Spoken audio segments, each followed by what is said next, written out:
You're listening to the EFC podcast. I'm Karen Stiller, bringing this podcast to you from my kitchen counter. There are so many good things happening right now, even during the time of COVID-19. Today, we bring you two of them.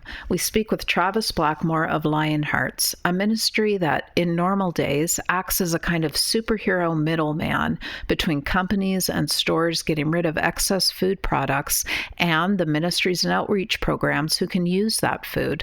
Lionhearts did a massive shift in the light of COVID-19, and we think you'll enjoy hearing about that and being inspired by them. I also spoke to Tim Huff, founder and creative and development lead of Youth Unlimited's Compassion series. Under the umbrella of that series, Tim has produced resources for children and adults and written children's books that help children cope with anxiety, but also grow in compassion and generosity. His latest project, born out of COVID-19, is a series of coloring pages to help us thank frontline workers. And it's not just children who are coloring. You'll find Tim's work and his mission to bring hope, serve well, and celebrate very inspiring. Hey, Travis, thank you for joining us. Well, thank you so much for having me. So tell us about Lionhearts. Tell us what your ministry does and how it came about. For sure. So in it seems like a prior life now, but earlier in life, I was actually a touring drummer. I used to be a hired gun. I used to travel for a living and play drums for lots of different bands or Christian artists. And when I finished touring and I came off the road, spent more time with my family, there was a real shift in my life.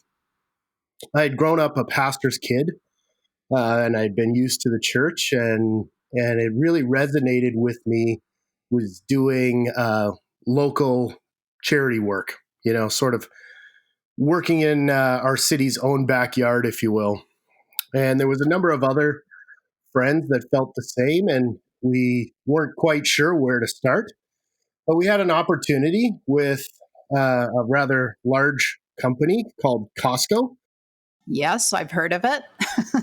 And you're in Kingston, Ontario, right, Travis? Yes, that's right. Okay, good. Yep. And what happened was we were really looking around the city, and we saw that there were lots of outlets that were already feeding people. So we didn't really think there was a need for necessarily another feeding location. But we had an opportunity with Costco, and they suggested, if you'd like to pick up whatever we discard, sometimes they throw things away, not necessarily because they may be over expiration date or anything like that. It could be something as simple as it got the packaging got damaged in transit. They have so many different qualifications for stuff making it actually to the floor. So they said, we have a number of items that don't make it to the floor, and if you'd be interested in picking those up, then we would allow you to do that. So very keen friend of myself. His name is Sean Sargent. He's actually our operations manager still to this day, and we've been doing this for 5 years now. We began to pick up every morning at 7:30 at Costco Kingston. Okay, and so this is food mostly you're talking about, like yes, produce and that sort of thing. Okay. Yeah. So to give you an idea, that's kind of what Lionhearts is. At least the bulk of what we do is now gathering discarded food or donated food to us. And then we turn around and distribute that food to more than 30 different agencies here in the local Kingston area. Okay, so agencies meaning like other Christian ministries, some of them, I'm sure, and other places that provide food, or if you're talking about food banks, that kind of a place? Could be anything. They might be from a church. They might be government. So other agencies you would absolutely know, the Salvation Army, things like that. But there are lots of agencies here in Kingston that run regular meal programs, 5, 6, 7 days a week. And we would make deliveries of them to them, whether it was bread or produce, like you said. We keep them stocked. We do more than 30 different agencies every week. And wow. we've gained more momentum. We have other sponsors as well, or other partners like Starbucks, Little Caesars, Findlay Foods, some of the hospitals that are here in Kingston donate to us. And we've grown over the last 5 years, and our numbers last year were $2.3 million worth of food put back into the Kingston community to help feed people. Amazing. Travis, do you know of other Canadian cities that have, a version of Lionhearts? I mean, it sounds like something every big city should have. Oh, absolutely. There's a really major one in Toronto called Second Harvest, and that's what they do as well. They're a Okay. mass food gathering company for charities and deliver it to charities. So, I mean, something you'd be familiar with maybe would be a company like Cisco. A lot of people see what Cisco is. They're not sure what it does, but it's a monster thing. They got lots of trucks. That's a food distributor. So they would take food to Montana's or the Keg or whatever. So we would take that food and give it to other charities. So we're Got the it. version of a Cisco. Okay, that is so cool. So then, when COVID-19 hit, how did that impact the work you were doing, and how did you shift, or what happened? Well, we play what I would call sort of a background role in the city. We're delivering to charities that have a building or a feeding program, which means they need to have some type of venue for them to hold what they do and give access to those in need. We have a warehouse and work very much as a distribution unit, and we're having a very unique overview of the city. And when COVID-19 hit, a number of the smaller agencies, we witnessed them beginning to close. And that could be because they have a vulnerable volunteer base, don't have the money to continue to run. There's any number of reasons. And we were left with only some of the larger feeding mechanisms here in the city. We approached those places that were still around. We noticed that there wasn't any company that was covering the dinner hour for either people on the street or what have you. And we took counsel with our partners, our frontline agency partners, and suggested that maybe we could do a meals to go program that would be run by Lionhearts. And they thought that that would be wonderful. It would cover the dinner hour. We're the only ones covering dinner hour. We would choose to start at a prominent park in Kingston, and that has a very transient street population that would go through there. So naturally, we needed to lobby with the city. We needed to work with public health. We needed to have a whole new set of policies and procedures that would allow us to do this program with the social distancing, have all of that approved in order to begin to put this mobile machine into place, if you will. Yeah, I mean, that's a big shift. So you're going from basically being kind of a middle person, dropping food off to other places, to actually being a frontline supplier of a meal, presumably. 100%. Okay. We found wonderful partners with the city, and again, because we're a distribution unit, we obviously have a lot of food, so it becomes a benefit for us to make sure that that food gets consumed. That's our ultimate goal, is to have no food go to a landfill, right? Yeah. So we found favor with the city. We've been working tightly with them, with their public health unit, and we began serving meals to go at McBurney Park in Kingston, Ontario, on Wednesday, March the 18th. And night one, there was 37 meals to go packages went out on night number one. And as of last night, we served over 10,000 meals in the last 4 weeks. Okay, so a running total as of last night, you served your 10,000th meal. That's right. Wow, yeah, that's incredible. We're averaging over 600 meals a day.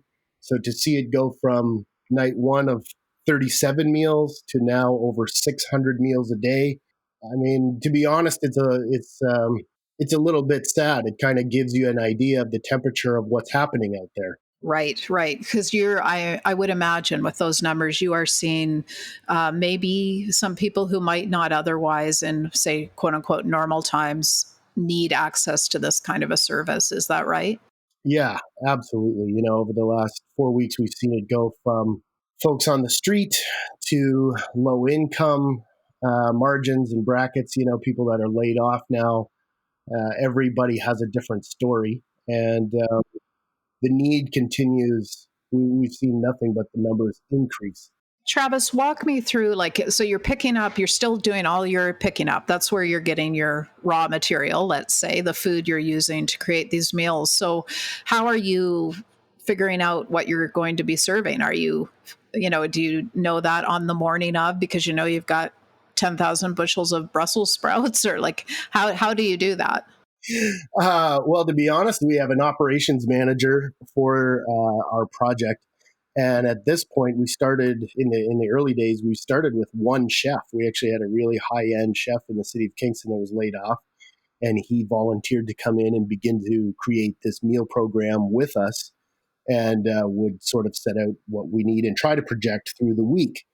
Now, of course, a lot of things is subject to, like you said, what does come in the morning.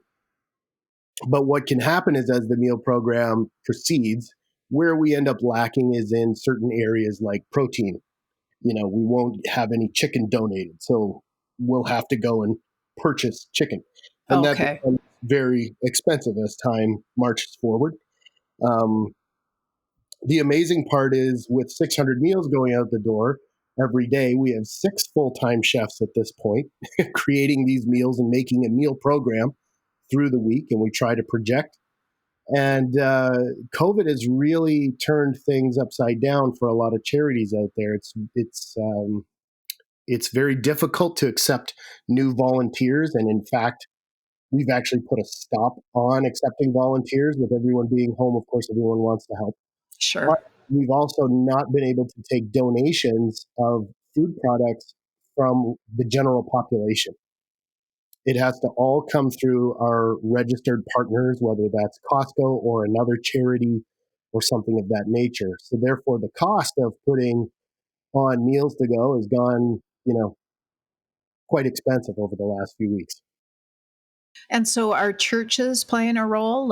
How I understand you have some churches involved. Tell me about that. Yeah, so naturally, with delivering to different agencies, some of those agencies are church agencies. And when this began to break out, because of our, relationship with them over the years, a lot of them have put together some smaller teams. We also, even internally inside of Lionhearts, everything had to switch and have appropriate social distancing, even with us. We have some very strict guidelines on our volunteers, and they work in very small groups in order to accomplish this mission. So some of those churches that we work with pulled their audience and were able to submit a team for training to give us some extra volunteers. Ah, So very good.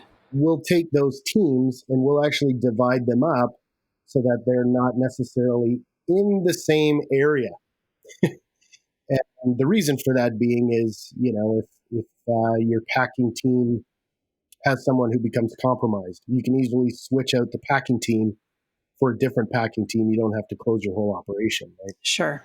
So there's a lot of different logistics that we've had to adapt to, and policy safety, especially safety policies, over the last 4 weeks that we could have never, 6 weeks ago, we would have never thought any of this would be going on.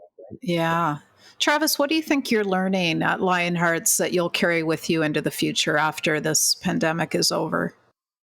I think what I take with me into the future is a lot of hope. To be honest, I've seen people all walks of life, church, not church, sort of come together to put these meal packages together to feed not just someone on the street, but in this particular circumstance, it could be their neighbor, could be their grandmother, could be their friend's grandmother. Um, I've seen a real shift in people caring for others at a level that I hadn't seen before, especially in our context locally. that's a really touching thing to witness. That hope that people can come together and sort of forget about some differences and realize people need love, and sometimes that starts with a meal and a Yeah. smile. We have lots of people that come through the line that this is the only meal they had that day, and this was the only smile they saw that day. The unfortunate part is we don't have an end date for this, as you know, and we could be easily into this program till July or August or beyond. And the dedication of the people that we see within our crew, new and old, has just been rekindled to really step up during these times. And it's something I haven't seen quite to this level before. Well, yeah, that's really wonderful, Travis. If people want to find out more about Lionhearts and the work you're doing, so they can either support it or even just, try to learn from you and see what maybe they could get going in their own communities, even beyond this time. Where can they find you online? Absolutely. So our website is www.lionhearts.ca, LionHearts.ca. We have a COVID-19 page there, and all of our social media platforms are always operating at seemingly Mach 10. Everything from Facebook to Instagram, Twitter, YouTube, whatever your preference is. We have a presence there, and it's updated every few hours. Travis, when this is over, you are going to need a vacation or even just a day off, I hope. Well, it's honestly, our entire crew is just unbelievable. Our operations manager to his different heads of departments. There's a lot of moving pieces that happen here. There's people working 7 days a week. And to be honest, we're really honored to be working side by side with so many frontline agencies that we've had these relationships with built these relationships with over the last 4 or 5 years. And it's an honor just to get to stand side by side with them and sort of hold the line. Yeah, that's so good. And those relationships will carry forward into the future and, probably countless ways that you can't even anticipate now, but that will serve your communities well in the days ahead. So that's pretty cool too. Yeah, I agree 100%. We're just happy to be there for them. Thank you, Travis. Hey, thanks, Karen. Thanks so much for having us. Tim, tell us about this quarantine coloring page project, how it came about, and a little bit of the wonderful response you seem to be getting to it.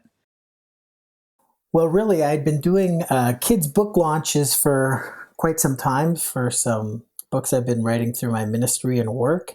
And I would do coloring pages so when the kids were waiting for the event to happen, they weren't bored. And sometimes I got more responses to the coloring pages than I did to the book launch. So That's so fun. yeah, it was fun.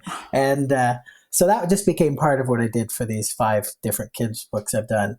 Then when we came to this special time, unique, tragic, all the things, complex time it is, just knowing people were at home and just seeing online, people were trying to figure out what can we do with our kids and how are we going to get through this? And I thought, well, maybe these coloring pages could be something they could do as a family, but also importantly, a discussion starter.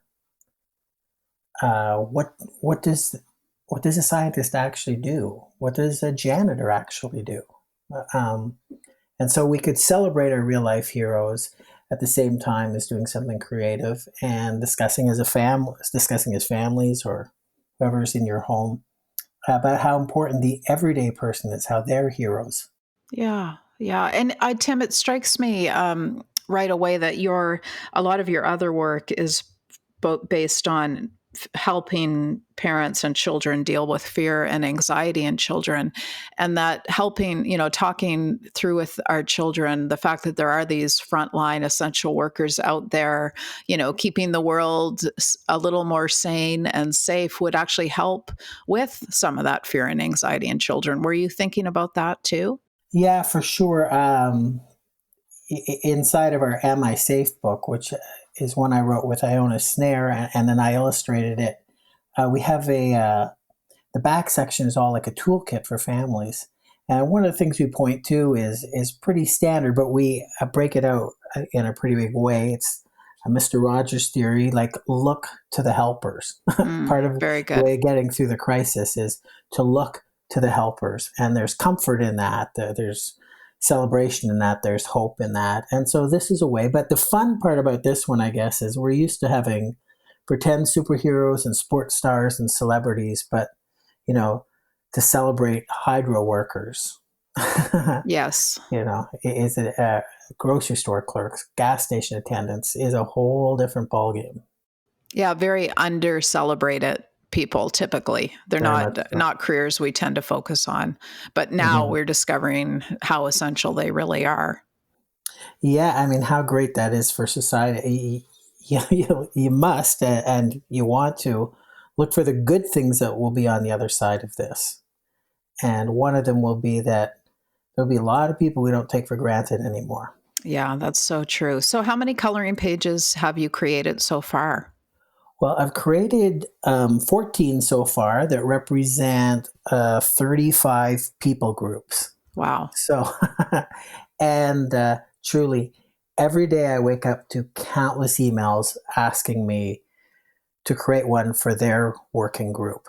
And the big shocker in this is these are coming from adults, all these messages, who really are taking this quite personally, that there needs to be a children's coloring page for them. Because it's important to say the coloring page has a clear message of gratitude. Like they all say thank you, right? In big letters, and we kind of state what they are, and then I draw the visuals that go with them. And people just aren't, I know that, like, for example, waste haulers, the people that drive the big waste trucks, I included them with sanitation workers and garbage collectors on a page. And instantly, one woman who runs one of the waste companies said, we're sending it out to all 18,000 of our workers for their families to color these. Oh, that's wonderful. And then I heard from another waste company and on the East Coast, just like the same day, said, we're sending out this to all our families. Like, just people are getting so excited about it and taking it so personally. It's been a shocker, but a happy shocker. Yeah, that's so great. And I think it speaks to, our desire to do something nice for people. And the ways we would normally do that, we're not really allowed to do that right now, whether it's giving a hug or, seeing people in person. So you have given people a way to, say thank you in a safe way, in a fun, cheerful way. So it doesn't surprise me that you've hit a nerve. Yeah, it's been really fun to see how people have used it too. Like, people are putting them on their post boxes, the one for post offices. And yesterday, Steve Bell, the award-winning singer-songwriter, is one of my close buddies, but he took the one for nursing home staff. And he spent the afternoon coloring it and was taking it over to the nursing home where his mom is at, to give it to them. I love it. That's awesome. And in his post, he posted it in his post. He said, I haven't colored for decades. And he talked about how relaxing it was. So yeah, well as we know, adults do color more now than they ever have. So, probably than they ever have. Let me tell you, Tim, I have a note on my mailbox out front that I put up last week, thanking our mail worker and reassuring them that I clean our mailbox every day, which I do. And I'm just, amazing. I mean, mail time is, a big time now, right? When it arrives. But before, as I prepared to speak with you today, I printed off the postal worker thank you coloring page, and I handed it to my 21-year-old daughter, and I asked her if she'd like to color it, and we'll stick it on the mailbox. So, so we'll be doing it as well. That is so sweet.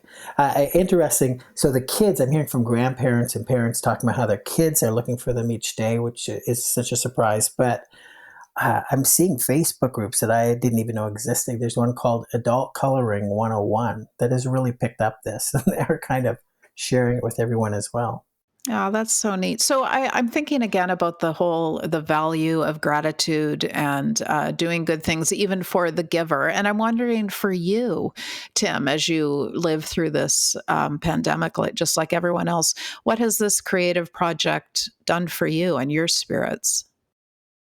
Well, it's been a real encouragement. I mean, I've been doing books and projects and social justice things for many years. I'm not sure I've ever touched a nerve like this, which is amazing because I'm doing it all with a Sharpie and a paper in my small home office, as opposed to all the fundraising you do and people hours you do for all kinds of other events and stuff.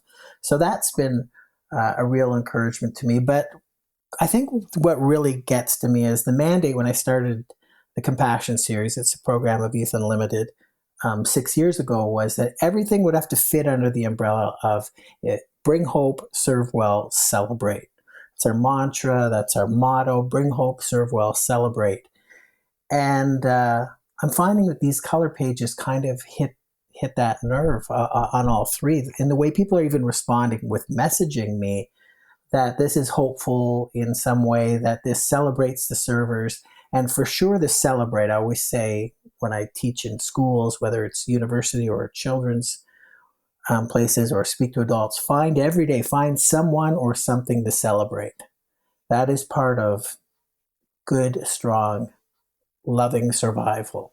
And so I think the idea that this is full of celebration in a difficult time is an encouragement to hopefully to other people that take it on, but it's an encouragement to me that that messaging is the right messaging. Absolutely. I mean, I love that. I wrote it down. Bring hope, serve well, celebrate. That I'm going to completely co-opt that for our home theme in the next couple of weeks, or as this situation lasts and unfolds. Because if we could focus on those three things, bringing hope, serving well, and celebrating, I mean, I think we'll all do so much better. Well, even as a person of faith, when we started into that, I would always say, the life of Jesus, he's always one, two, or three things we were being taught: to either bring hope, to serve well, or to celebrate. One, two, or all three of those things were all part of the Jesus story. And then when I take it into the mainstream venue, into public schools or places like that, they receive that conversation really well. Bring hope, serve well, celebrate. They understand that. Yeah. And quite often I've said, if that is what people of faith were known, Christians were known as the people that bring hope, serve well, and celebrate, wow, what a transition we would have in in Christian communities. Yeah, no, it's very powerful. So, Tim, if someone's listening and they want to color, or no matter what their age, or how can they find the coloring pages online? Coloring pages are easy to find. compassionseries.com/Am I Safe? So they're on our Am I Safe page because that's where we started. We have live videos where we're kind of doing teaching for adults and families about how maybe to walk through this time together. We have a free digital download of the book. I contacted my publisher and said, even though we sell this book, it's in all the bookstores and everything, right now just people need access to it. So that's there. A Family Lullaby from Steve Bell is on there. So you'll find all the coloring pages, the 14 that are there, and all the ones I'm going to continue to do. But you'll find all kinds of other resources that align with them that might be helpful to you at this time or at any time that's kind of difficult to get through. Yeah, beautiful. Tim, thank you so much for what you're doing. Thank you. I really appreciate the opportunity to chat with you.